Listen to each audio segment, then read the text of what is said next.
ሰላም ወደ አድማጮቻችን ይህ የስፖርት ነው። አርሰናልን በሚመለከት መረጃ ተመልሼ መጥቻለሁ። ሞርጋን ሮጀርስ ይህ ሳምንት ማይክል አርቴታ ከሚፈልጋቸው የመጀመሪያ ተጫዋቾች ውስጥ በክረምቱ እንዲገዙለት ከሚጠብቃቸው ተጫዋቾች ውስጥ ሞርጋን ሮጀርስ ዋናውና ቀዳሚው እንደሆነ በዝውውር መረጃዎቻችን አንስተናል። ታዲያ ሞርጋን ሮጀርስ በአርሰናል ቤት መጥቶ ምን ያደርጋል? የተጫዋቹን ሙሉ አቋሞች በሚመለከት ስለ ሞርጋን ሮጀርስ ትንታኔን የማያቀርብላችሁ ይሆናል። ታዲያ ውድ አድማጮቻችን እናንተ ያያ ስፖርትን ላይክ፣ ሼር፣ ኮሜንት፣ ሰብስክራይብ ማድረጋችሁን አትርሱ። እናንተ ላይክ፣ ሼር፣ ኮሜንት፣ ሰብስክራይብ ብዙዎቹ ጋር እንድንደርስ የሚያግዘን ነው የሚሆነው። ወደ አድማጮቻችን ስለ ሞርጋን ሮጀርስ ለማውራት ይህ በሲቲ አካዳሚ ያደገው ሚድልስቦሮ በሚገባ ብቃቱን ማግኘት የቻለው ከዛ ውጭ ደግሞ በጥሩ ፐርፎርማንስ የምናስታውሰው ብዙዎቻችን በቪላ ቤት በኡናይ ኤምሬ ስር ነው። ያለፉት ዓመታቶች በወጥነት ጥሩ ፐርፎርም ማድረግ ችሏል። አሁን አቅሙን ወደ ሌላ ደረጃ ከፍ ማድረግ ይፈልጋል። ታዲያ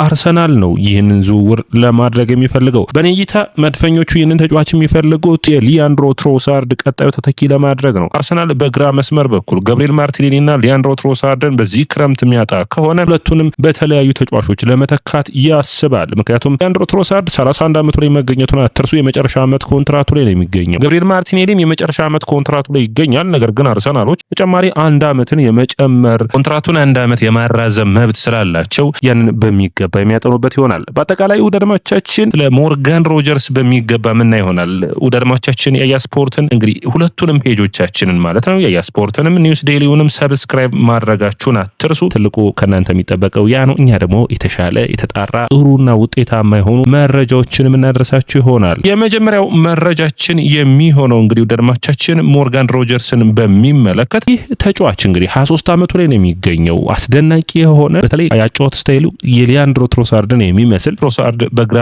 በቀኝ በ10 ቁጥር እንዲሁም በአጥቂነት መሰለፍ ይችላል። ሞርጋን ሮጀርስ እነዚህን ቦታዎች መሸፈን የሚችል ነው። ለአርሰናል ግን ትልቁ ማይክል አርቴታ ይህንን ተጫዋች የሚያመጣው ከሆነ በጣም ተመራጭ ሊያደርገው የሚችለው በኔ እይታ በምንድነው ካላችሁኝ ባለው የእግር ኳስ ክህሎት ብቻ ሳይሆን ከሳጥን ውጭ ሹት የማድረግ አቅም ነው። ከሳጥን ውጭ ሹት በማድረግ ደግሞ አርሰናል ደካማ ቡድን ነው። ሳጥን ውስጥ ጥሩ ተጫዋቾች አሏቸው። ከሳጥን ውጭ ደግሞ የተሻሉ ክህሎት ያላቸውን ተጫዋቾች ይፈልጋሉ። ያንን በሚገባ ከነዚህ ተጫዋቾች የሚያገኙ ይሆናል። ታዲያ ሞርጋን ሮጀርስ እንግዲህ በተለያየ የፐርፎርማንስ ሂደቱን ነው በቪላ ቤት እንግዲህ አንደኛ የቁመቱ ለአርሰናል የሚፈልገው ነው የሚሆነው። ማይክል አርቴታ አሁን ጥሬ ዕቃ ነው የሚገባለት ማለት ይቻላል። ይህንን ተጫዋች የተለየ አቅም አለው። አርሰናል ተጫዋቾች አንጻር የተለየ ፐርፎርማንስ አለው። ያንን ክህሎቱን ማሻሻል ያስፈልጋል። ሳጥን ውስጥ ቡካዮ ሳካ እንዲሁም ደግሞ ሌሎች ተጫዋቾችም የተሻለ ክህሎት አላቸው።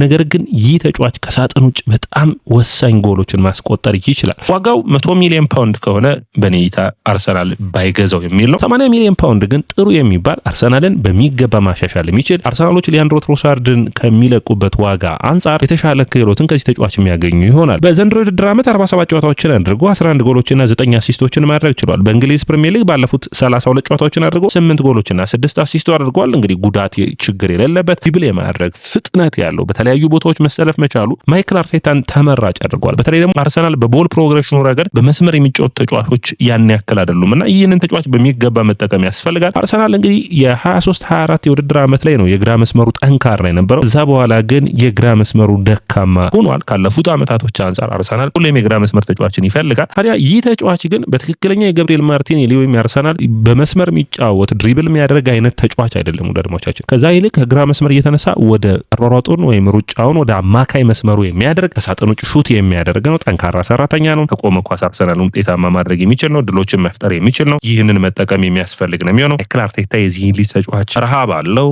ሩጫዎቹ አሉ። ሁሉ ነገሮቹ ስላሉ በሚገባ ማሻሻል የሚያስችል ነው። አሁን አርሰናል ስራዎችን የሚሰራው ከዚህ በኋላ አንድ የእንግሊዝ ፕሪሚየር ሊግን ካሸነፍክ በኋላ የምታደርገው የተለያዩ ጥቃቅን የሆኑ መሻሻሎችን ማድረግ ከዚህ በፊት ራምስዴልን በዴቪድ ራያ ስትቀይር አይነት የመጡት ለውጦች ሊያንድሮ ትሮሳርድን በሮጀርስ ስትቀይር ስብስብ ውስጥ የትሮሳርድ ምርጥ ፐርፎርማንሶችን መርሳት የለብንም። ምክንያቱም ትሮሳርድ በወሳኝ ጨዋታዎች ላይ የመታየት ብቃት አለው። በጣም ልምድ ያለው ተጫዋቹን መሆኑን መርሳት የለብንም። ነገር ግን አንዳንዴ ደግሞ የምትወዳቸውን ተጫዋቾችም እየለቀክ በጥሩ ሁኔታ ደግሞ ከሌሎች ተጫዋቾች የተሻለ ፐርፎርማንስን ታገኛለህ። አርሰናል እንግዲህ ከዚህ ተጫዋች በኔይታ ብዙ ነገሮችን ያገኛል። አንደኛውና ሁለተኛ ብለን ያንዳንዳቸውን ከክህሎትና ከተለያዩ መስፈርቶች አንጻር ተጫዋቾች ከሚለኩበት አንደኛው አትሌቲሲዝም የምንለው ወይም ደግሞ ከሩጫ አንጻር ካላቸው ብቃት አንጻር ዲዛይሬ ዱዌ በሱ ቦታ ካሉ ፍሎሪያን ዊርትዝ በጣም በተለየ ብቃት ቢታዩም ከነሱ ዝቅ ብሎ ቢሆን ግን ከአማካይ መስመር እየሮጠ ጥሩ የሆኑ ሩጫዎች አሉት። በተለይ መልሶ ማጥቃቶች ላይ በተለይ የፒኤስጂ ጨዋታ የአርሰናል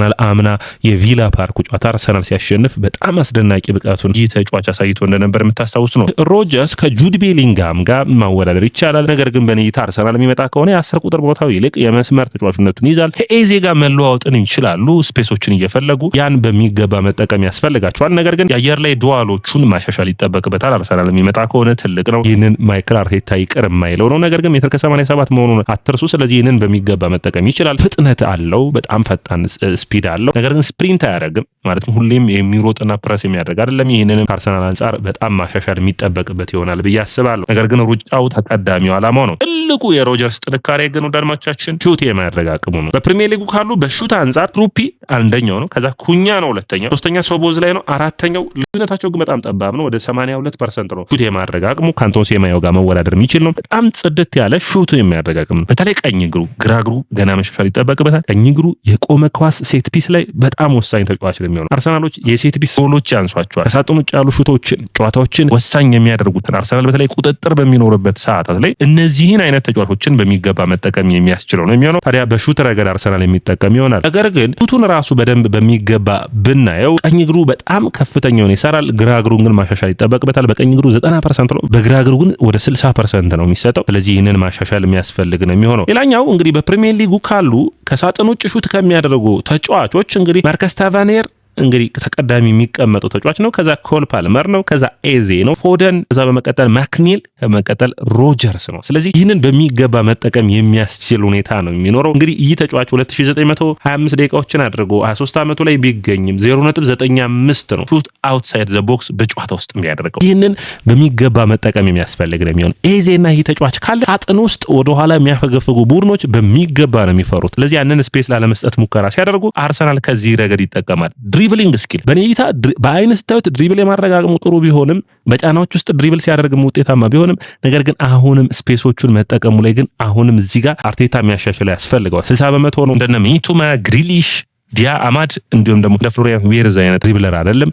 ስለዚህ ድሪብሉን ግን በተለይ አርሰናል የሚያስፈልገው በካውንተር አታክ በሚሄድበት ወቅት ይህ ብቃቱን ማሻሻል የሚችል ነው። ድሪብል ሲያደርግ ቴኮኖቹ ጥሩ ናቸው። ነገር ግን ምን ያክል ውጤታማ ናቸው ሌላኛው ጥያቄ መሆን የሚችል ይመስለኛል። ኳሱን ይዞ ወደፊት የመሄድ ፕረስ ሬዚስታንሱ ጥሩ የሚባል ነው። ማሻሻል የሚጠበቅበት ግን ነገሮች የሉም አትልም። በድሪብል ረገድ በተለይ ስፔሶችን ሲያገኝ በጣም የተሻሉ ድሪብሎች አሉ። ነገር ግን ይህ ተጫዋች ደግሞ የሚለየው ፕሮግሬሲቭ ኬሪው ነው። በተለይ አርሰናል በአውሮፓ መድረኮች ላይ እንደዚህ አይነት ተጫዋቾችን መጠቀም ይችላልና ይህንም ብቃቱን ማሻሻል እና መጠቀም የሚችሉበት ነው። ኔቶ፣ ዮቪ፣ ኒዳይ እንዲሁም ደግሞ ሴማዮ በጣም ጥሩ የሚባሉ በድሪብል ብቻ በማድረግ ሳይሆን ፕሮግሬሲቭ ኬሪ ላይ በጣም ጥሩ ናቸው። ሞርጋን ሮጀርስ ግን ድሪብል ረገድም በ0.05 ነው እንግዲህ ፕሮግሬሲቭ ኬሪው ነው። በጣም ጥሩ የሚባል ነው ከሌሎች አንጻር በቁጥር ደረጃ ስታዩ። ፓስ እዚህ ጋር አሁን ለቪላ ሆነ ፓስ ስታደርግና ለአርሰናል ፓስ በማድረግ ሂደቶች ውስጥ ልዩነቶች አሉ። ለምሳሌ በፓስ ረገድ በጣም ውጤታማ የሚባሉት የነ ሪያን ቸርኪ፣ ፍሎሪያን ዊርትዝን፣ ፓልመርን ስታዩት ቡድኖቻቸው የሚጠቅሟቸው ይሆናል። ኳስን ይዘው የሚጫወቱ ናቸው። ሞርጋን ሮጀርስ በቪላ ቤቱ ነው፣ ግን ኮል ፓልመር አንጻር ስታዩት አሁን 69-74 ነውና ይህንን ማጥበብ የሚቻለው የ5% ነው ልዩነቱ። ስለዚህ በሚገባም ይህንን አቅሙን ማሻሻል የሚችልበትም ያለው ነው። ገና ጥሬ ብቃት ነው ያለው። ይህንን ማሻሻል የሚቻልበት አቅም አለው ብዬ አምናለሁ። ወደ አድማጮቻችን ሌላኛው የሚሆነው ይሄ ወሳኝ የሆኑ ኪለር ፓሶችን የማድረግ አቅሙ ነው። አሁንም ሪስክ ይወስዳል፣ ነገር ግን አቅሙ ገና ማድረግ ላይ የሚጠበቅበት ይሆናል። እንደ መስመር ተጫዋችንም እንደ 10 ቁጥር ሚና ይሄ ከአርሰናል ብዙን ጊዜ አንዱ ተች ላይ ነው የሚጠብቅ ከሆነ ለምሳሌ ሞርጋን ሮጀርስን ከሄንካፔ ጋር የምታሰልፈው ከሆነ ሄንካፔ በሚገባ የሚያጠቃ ከሆነ ሞርጋን ሮጀርስ በሀፍተርን ከርል አድርጎ የሚያስቆጥራቸው ጎሎች ማንቸስተር ዩናይትድ ላይ ያስቆጠራቸውን ጎሎች ብቻ ማስታወስ በቂ ነው የሚሆነው። ታዲያ ኪለር ፓሶቹ ረገድ ጥሩ የሚባል ነው። ነገር ግን አሁንም ይህ ብቃቱን ማሻሻል የሚጠበቅበት ይመስለኛል። እንደነ ኤዜና እንደነ ኦዴጋርድ አይነት ተጫዋች አይደለም። ስለዚህ አርሰናሎች እዚህ ላይ መስራት የሚጠበቅባቸው ይሆናል። ነገር ግን ከነ ኤዜና ከነ ሌሎች ተጫዋቾች አንጻር ጠንካራ ሰራተኝነቱ፣ ሯጭነቱ፣ ስፔሶችን መሸፈን ብቃቱን አለማድነቅ የማይቻል ነው የሚሆነው። መከላከሉ ማይክል አርቴታ እዚህ ተጫዋች ላይ ትልቁ የሚሰራውን ሁኔታ የሚመስለኝ አንዱ መከላከሉ ነው። በመከላከል ረገድ ፍሎሪያን ዊርትዝ ኤዜና ኮል ፓልመር አንድ ላይ ግንኙነቶችን ድሪብል በመደረግ ሂደት በጣም ጠንካራ ናቸው። ሮጀርስ ግን ደካማ ነው። ይህንን ማሻሻል የሚጠበቅበት ይመስለኛል። ጠንካራ ሁኔታው ቀደም ብዬ እንደተናገርኩት የቪላ የ10 ቁጥር ተጫዋች ሁሉ ይመስላልና እዚህ ላይ ታዲያ በሚገባ መስራት ያለበት ይመስለኛል። በሚገባ ማውራት የሚጠበቅብን አድማጮቻችን ሞርጋን ሮጀርስን ከትሮሳርድ ጋር እስኪ እናወዳድራቸውና አርሰናል በምን አይነት ሁኔታ ሊጠቀም ይችላል? እንዴትስ? እንግዲህ ሁለቱም በጎልና በአሲስት ረገድ ማወዳደር እንችላለን። እንግዲህ 12 የጎል ተሳትፎ ነው ያለው፣ 16 የጎል ተሳትፎ ነው ያለው ሮጀርስ በዚህ የተሻለ ነው። ባጫወት ረገድ በጣም ሮጀርስ ቀጥተኛ ያጫወት ስታይል ነው፣ ፍጥነቱን ይጠቀማል። በተቃራኒው ትሮሳርድ ደግሞ የተረጋጋ ኳሱን ይዞ ጨዋታዎችን በሚገባ ማንበብ የሚፈልግ ነው። ጨዋታዎች ላይ ተጽዕኖ በመፍጠር ሁለቱም የየራሳቸው የሆነ ጥንካሬ አላቸው። ነገር ግን ይህ ጥንካሬ በሌሎች ረገዶችስ እንዴት ይታያል ነው አይደለ? በእነዚህ ብቻ ሳይሆን በእግር ኳስ በውጤታማነታቸው ረገድ በተለይ በውጤታማነት ረገድ ሁለቱም ተጫዋቾች ጥሩ ብቃት ቢኖራቸውም አርሰናል ሮጀርስን ስታስብ ልምዱን ማሰብ አትችልምና ገና መሰራት የሚችል ነው። ነገር ግን ማይክል አርቴታን ደግሞ በሚገባ ማዳመጥ የሚችል ተጫዋችም ይሆናል ብዬ አስባለሁና በነዛ ጊዜያቶች በሚገባ ፐርፎርማንሱን ማሻሻል ይችላል ብዬ አስባለሁ። ወዳጆቻችን እናንተ እንዴት ታዩታላችሁ? 80 ሚሊዮን ፓውንድ አርሰናሎች ለዚህ ተጫዋች ለማውጣት ይፈልጋሉ። ስለዚህ ይህንን ሁኔታ እንዴት ታዩታላችሁ? የእናንተን አስተያየትና ኮሜንት የሚጠብቅ ነው የሚሆነው። የስፖርትን ላይክ፣ ሼር፣ ኮሜንት፣ ሰብስክራይብ ማድረጋችሁን አትርሱ።